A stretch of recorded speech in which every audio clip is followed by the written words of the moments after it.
젊은이들이 많이 쓰고 있는 단어들 가운데 금수저, 흙수저라고 하는 말이 있죠. 다 잘 아시겠지만 부모의 능력이 기준이 되는 겁니다. 많은 청년들이 금수저가 되기를 열망하죠. 나도 우리 아버지가 좀 잘 나갔으면, 그래서 내가 힘들고 어려울 때마다 그냥 거금을 턱턱 내주시면 그런 금수저가 되면 좋겠다. 그런 생각을 하는 젊은이들이 사실 태반이라고 말을 해도 뭐 과언은 아니겠죠. 그런데 이 금수저, 흙수저라고 하는 말이 과연 이 시대에만 있었겠느냐. 가만히 생각하니까요. 제가 어릴 때 그런 얘기가 있어서 빽이라는 단어 아시죠? 그죠? 너 빽이 있어? 너 무슨 빽이 있어? 이런 얘기를 많이 했어. 그 빽이라는 게 뭐예요? 가장 가깝게는 부모님, 내 배경이 되어줄 백그라운드 데가 되어줄 부모님, 아니면 친척들 중에, 지인들 중에 나에게 힘이 되어줄 만한 사람이 있냐라고 하는 그런 이야기죠. 사실 이 백이라고 하는 것도 엄밀한 의미로 보면 금수저를 지향하는 단어가 아닐까라는 그런 생각을 해봅니다. 이 두 말, 금수저와 백의 공통점이 뭐예요? 내가 힘들 때 힘이 되어주고 도움을 줄 수 있는 이라고 하는 그런 의미로 이해가 될 수가 있죠. 가깝기는 부모님으로부터, 아니면 형제 자매로, 아니면 친척, 지인들 이렇게 필요한데, 사실 살아가다 보면 그런 백이 참 필요하다라고 하는 생각이 들 때도 좀 있습니다. 저도 가끔씩 그런 생각이 돼요. 아유, 우리 어머니 아버지가 나 좀 잘 도와줬었으면, 좀 많이 도와줬었으면, 이런 생각을 사실 할 때도 있죠. 그런데 그런 빽이 없다는 것, 내가 금수저가 아니라고 해서 우리가 실망할 필요는 없죠. 제가 그냥 간단히 간증을 하나 하려고 합니다. 제가 목회하던 곳에서 건축을, 교회 예배당 건축을 하고요. 이제 군에 가서 그 준공검사를 받아야 되는데, 그 준공검사를 받게 되면 그 지역의 설계사무소에 가서 그 설계사를 통해서 준공검사를 받아야 됩니다. 그래서 대부분 건축을 할 때 보면 그 지역사회의 건축사무소에 가서 그 설계를 하고 설계를 내고 그렇게 지어야지 큰 시비가 없이 된다고 그래요. 그게 없는 과정 가운데서 하다 보니까 멀리 계시는 권사님을 통해 우리가 설계도 도면을 받고 또 그렇게 건축을 했는데, 이제 건축 그 준공검사를 받아야 되는데, 준공검사를 받아야 될 그 건축사가 딱 지정되는 순간 아연 실색할 수밖에 없었어요. 왜냐하면 그 교회 집사님이 그 전에 그 집을 하나 잘 지었는데, 슬라브라고 그러죠. 옥상 슬라브가 한 30cm가 더 나왔다는 거예요. 설계도면보다. 근데 그 설계사가요, 그 30cm 다 쳐내지 않으면 준공검사를 안 해준다고 해서 잘 지어놓은 집 한 슬라브 한쪽 구탱이를 30cm가 50cm가 다 잘라냈어요. 그렇게 깐깐하다는 거예요. 야, 우리 교회도 큰일 났다. 이 지역에서 설계를 받지 않았는데. 그러고요, 준공검사를 받으려고 하는데 그 설계사분이 처음에 오셔서 했던 얘기가, 이 설계도면하고 방향이 좀 틀립니다. 그때부터 막 불안한 거예요. 기도를 막 했어요. 하나님, 이거 방향은 못 돌립니다. 이건 뭐 다시 다 때려 부수고 다시 하지 않는 한 이게 방향을 방향을 수정 못 합니다. 근데 그분이요, 이 설계하신 설계사분이 도대체 어디 분이십니까? 마산의 창원에 계시는 분입니다. 그분 연락처를 주세요. 드렸어요. 그런데 그 그 준공검사 하시는 설계사가요, 그분한테 전화를 해가지고 도면을 지금 이렇게 바꿔라 저렇게 바꿔라 다 코치를 해주는 거예요. 그리고 준공검사를 하는데요, 준공검사비가 얼마입니까? 그러니까 지금 기억은 얼마, 한 100만 원이 좀 넘게 나왔었는데, 그분이 그런 거예요. 목사님, 사실 제가 6개월 전부터 교회를 다니기 시작했습니다. 6개월 전부터 교회를 다녔는데, 제가 보아하니 뭐 큰 교회도 아니고 돈 많은 교회도 아닌 것 같은데, 제가 이 준공검사비를 다 받는 게 제 6개월짜리 신앙의 마음에도 아닌 것 같습니다. 가장 실비만 주시고 나머지는 안 주셔도 됩니다. 저희들 그 정도는 됩니다. 그러니까 웃으시면서 정 그러시면 그 나머지 부분을 제 이름으로 헌금해 주십시오. 그러는 거예요. 저는 그때 그렇게 생각했어요. 이게 하나님 백이구나. 하나님이 하시려고 하니까 이런 백이 나오는구나. 이 생각을 하면서요, 오늘 이 말씀을 준비하는데 그런 생각이 드는 거예요. 하나님이 우리 인간에게 주신 약속의 말씀 중에서 가장 최고의 약속이 뭘까? 그거는 단 한 마디죠. 내가 너를 도와주겠다. 내가 너와 함께 하겠다.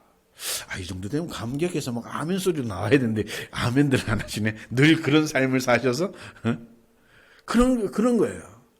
하나님이 우리에게 주신 최고의 약속이 내가 너와 함께하고 너를 버리지도 떠나지도 않고 내가 너를 도와줄게 라고 하는 그 약속이 정말 최고의 약속이구나. 세상의 어떤 백보다도 어떤 금수저의 권력보다도 이 하나님의 이 말씀이 우리 인생의 최고의 약속이구나라고 하는 생각을 하게 되었다는 것입니다. 사람은 누구나 다 연약하죠. 그리고 시간과 공간이라는 이 차원을 넘지 못하는 한계를 가지고 있습니다. 그 때문에 지금 여기서는 잘 되지만 장소를 달리할 때 여전히 잘 될지 불확실합니다. 지금은 그런 대로 괜찮은데 앞으로 계속 괜찮을지 알 수가 없습니다. 따라서 하나님께서 함께 하시고 도와주시겠다는 말씀, 그만큼 힘이 되고 위로가 되는 말씀, 최고의 약속이 없다는 것이죠. 실례로 모세의 경우를 보시길 바랍니다. 모세는 나이 80에 부름을 받았습니다. 그러나 특별한 은사나 능력을 갖추지 못한 데다 결정적인 약점, 핸디캡이 있었는데 그것은 뭐예요? 지도자로서 가장 기본적으로 갖추어야 될 말을 잘하는 것, 이게 가장 부족했던 사람이었습니다. 성경의 표현대로 혀가 어눌했다는 거예요. 말을 잘 못했다는 거예요. 그러나 출애굽기 13장 12절에 하나님께서 뭐라고 말씀하십니까? 내가 정녕 너와 함께 있으리라. 이 말씀을 모세는 수용을 했습니다. 수용했다는 거예요. 믿었다는 겁니다. 그 말씀을 믿는 그 모세에게 하나님께서 정말 함께해 주시고 위기 때마다 삶이 곤고할 때마다 하나님은 그를 위로해 주시고 힘 주시고 많은 백성들 앞에 지도자로 정말 우뚝 설 수 있도록 하나님께서 도와주셨습니다. 그의 바통을 이어받은 여호수아도 마찬가지였습니다. 자기 앞서 지도자였던 모세는 홍해도 가르고요. 정말 수많은 기적과 표적을 나타내는데 자기는 지금까지 그런 게 한 번도 없었습니다. 그런데 하나님은 여호수아 1장 5절에 내가 너와 함께하리라. 내가 너를 도와주리라고 말씀하여 주셨습니다. 그 말씀을 믿고 여호수아가 하나님 말씀대로 나아갈 때 그 앞에 놓인 요단강도 갈랐고요. 여리고성도 무너뜨렸고요. 가나안 일곱 족속도 무찔러 마침내 목적한 가나안을 정복할 수 있었다는 것이죠. 결국 성공적인 인생이라는 것은요, 사람이 강하냐 약하냐 있는 게 아니라는 사실입니다. 많은 사람들은 내가 금수저가 되지 못해도 내 자식들은 금수저를 시켜봐야지 라는 생각으로 지금 얼마나 부단한 노력을 하고 있습니까?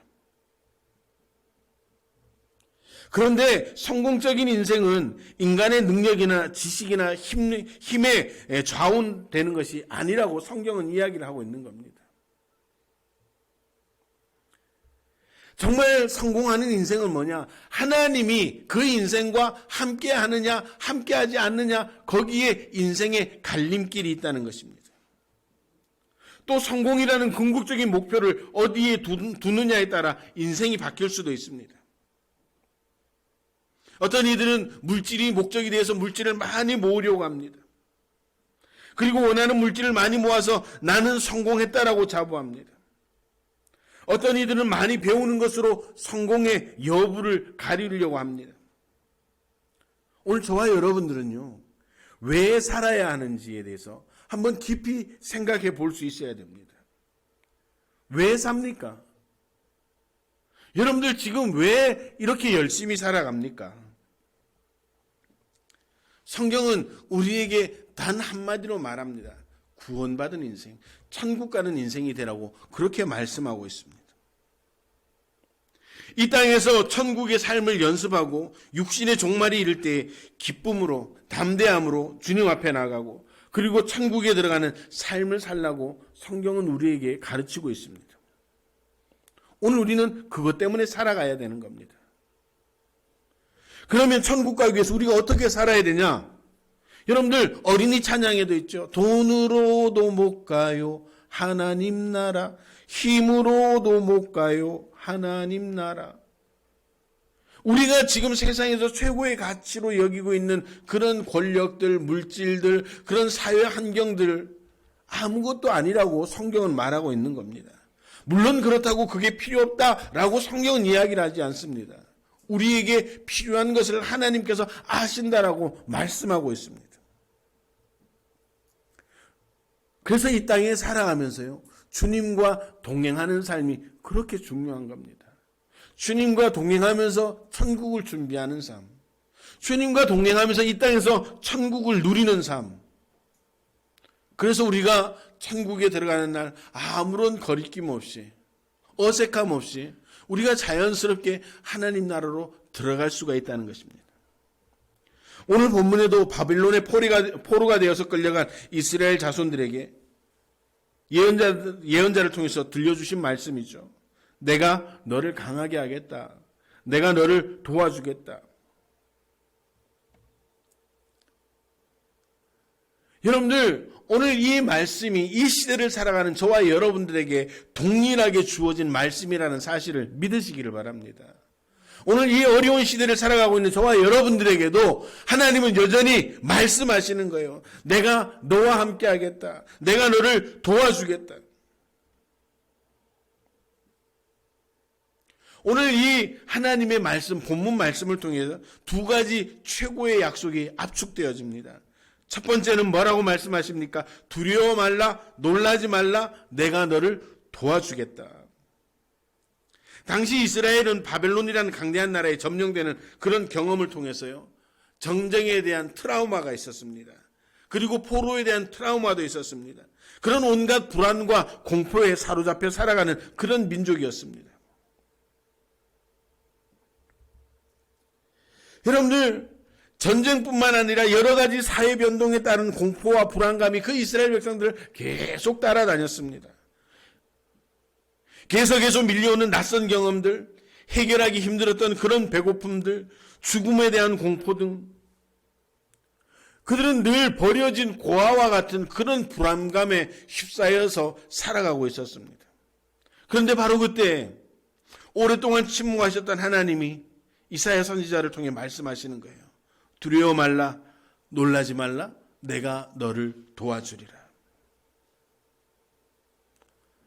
오랜 침묵을 깨뜨리고 그 이스라엘 백성들에게 주셨던 하나님의 말씀을 들은 이 이스라엘 백성들이 얼마나 감격스러웠겠습니까? 오늘 이스라엘의 이런 삶이 오늘 이 시대를 살아가는 저와 여러분들의 삶이라는 거예요. 정말 격동하는 역사 속에 우리가 살아가고 있습니다. 본문의 이스라엘 백성들이 느끼고 있던, 그런 겪고 있던 불안과 공포, 우리도 여전히 느끼고 있다는 것이죠. 요 근래 더 심해지고 있습니다. 자고 일어나면 불거지는 그런 숱한 사건들. 저 사건이 우리 삶에 어떤 영향력을 미칠까 불안하기만 합니다. 정치는요, 안정을 못 찾고 흔들리고 있습니다. 경기는 침체의 늪에 빠져서 회복될 기미가 보이지 않습니다. 정말 이 시대, 이 사회 우리가 어떻게 살아야 될까? 정말 불안하고 두려움이 우리 마음, 우리 가정들을 엄습하고 있습니다. 가깝게는 내 아이들이 잘못되지 않을까라는 그런 염려들, 또 내 아이들이 잘못된 병에 걸리지 않을까 그런 생각들 하죠. 정말 지금 이 사회를 보면서 정말 내가 이곳에 정을 붙이고 살아야 될까라고 하는 그런 생각, 정말 이 나라에 내가 정말 발붙이고 살아야 될 의미가 있을까라고 그렇게 생각하는 사람들이 너무 많다는 거예요. 가깝게는 나에게 상처 주는 가까운 사람들을 보면서 내가 정말 저 사람들과 끝까지 함께 해야 될까라고 하는 그런 생각도 있을 수가 있고, 오늘 이 시대도 우리는 여전히 그런 공포와 걱정, 근심이 우리의 삶을 짓누르고 있습니다. 그런데 이스라엘 백성들에게 말씀하셨던 그 하나님이 오늘 저와 여러분들에게 말씀하시는 겁니다. 내가 너희와 함께 하겠다. 내가 너희를 도와주겠다. 할렐루야. 요한복음에 예수님이 말씀하십니다. 내가 너희를 고아와 같이 버려두지 아니하고 너희에게 오리라. 마태복음 28장 20절에는 이렇게 말씀하십니다. 내가 세상 끝날까지 너희와 항상 함께 있으리라. 사랑하는 성도 여러분, 환경과 사회는요, 우리에게 늘 두려움과 불안과 공포를 일으킵니다. 그래서 불확실한 세계를 보여줍니다. 어떻게 살아갈까? 그러나 하나님은 신실하셔서 모든 것을 지키고 이루어 주시는 분이라는 사실을 기억하셔야 됩니다.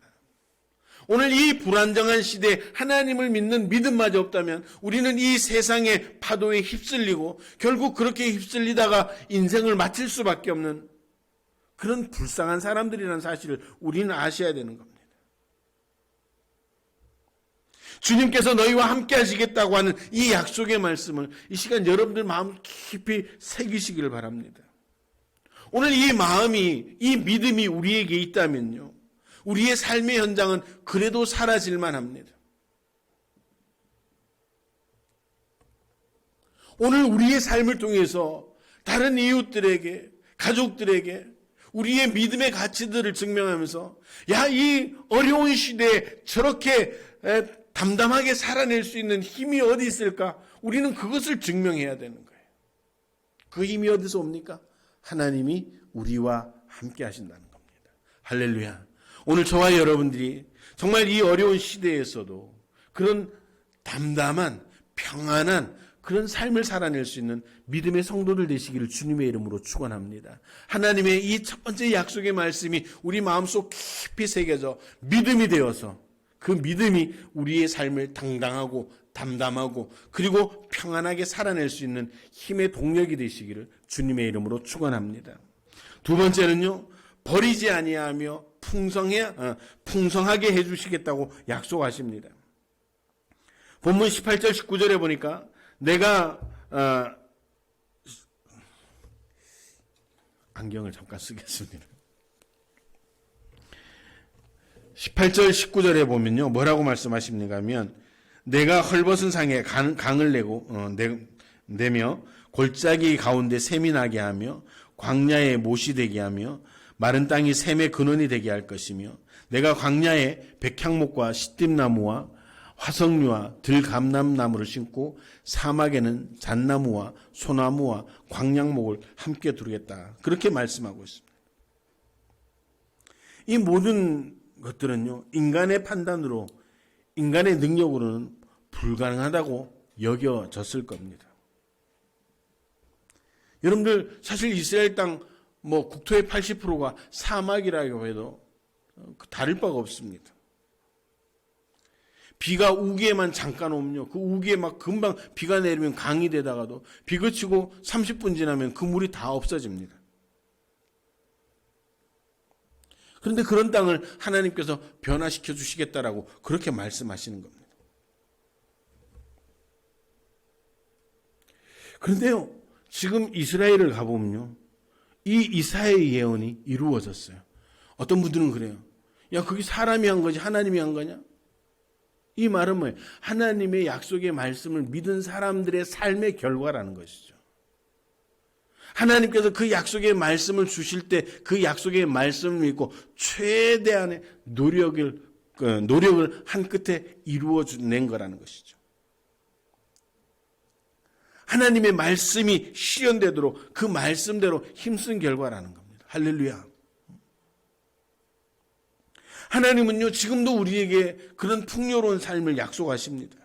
시편 85편 12절에 여호와께서 좋은 것을 주시리니 우리 땅이 그 산물을 내리로다.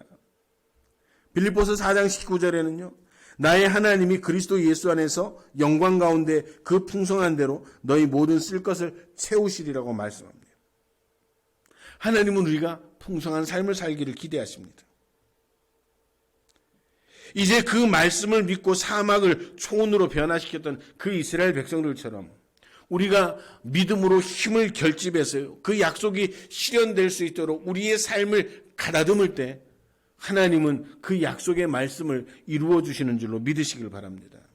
여러분들, 믿음이라고 하는 것은요, 제가 늘 말씀드리지만 수고가 있어야 되고요, 그 믿음에 대한 부담감이 있어야 됩니다.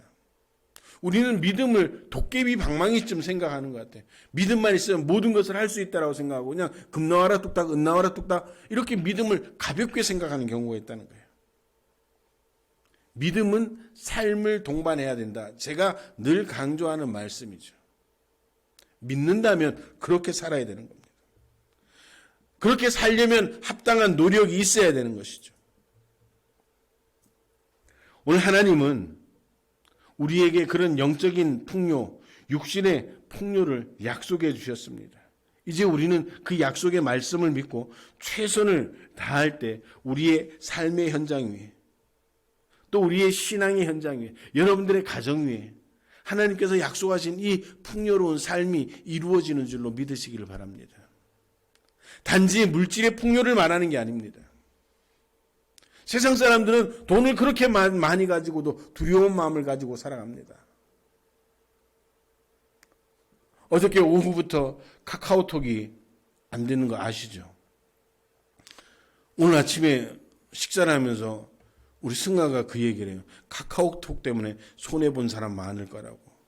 무슨 비트라 그러죠. 그 무슨 통화를, 그 돈 거래를 카카오톡으로 로그인해서 들어가는 사람들이 있다는 거예요. 그 로그인이 안 되니까 팔 때 팔지 못하고 살 때 사지 못하니까 손해본 사람들이 엄청 날 거라는 것이죠. 사람들은 그런 기본적인 두려움을 가지고 있는 겁니다. 내가 이 돈이 있어도 다 손해가 나면 어떡하지? 많은 권력을 가지고 있어도 그 권력은 하루아침에 다 날아갈 수 있다는 걸 우리는 역사를 통해 보고 배웠지 않습니까? 하나님이 함께하지 않는 인생이라는 것, 하나님이 함께하지 않은 그 재물이라고 하는 것, 하나님께서 함께하지 않은 그 권력이라는 것은 아무런 의미가 없다는 사실을 우리는 깊이 배워야 됩니다. 오늘 우리는 하나님께서 허락하신 이 놀라운 풍요로움이 우리 삶 가운데 풍성하게 되기를 주님의 이름으로 축원합니다. 이제 말씀을 맺겠습니다. 주님께서도 요한복음 15장 5절에 나는 포도나무요 너희는 가지니 저가 내 안에 내가 저 안에 있으면 이 사람은 과실을 많이 맺나니 나를 떠나서는 너희가 아무것도 할 수 없음이라고 그렇게 말씀하셨습니다.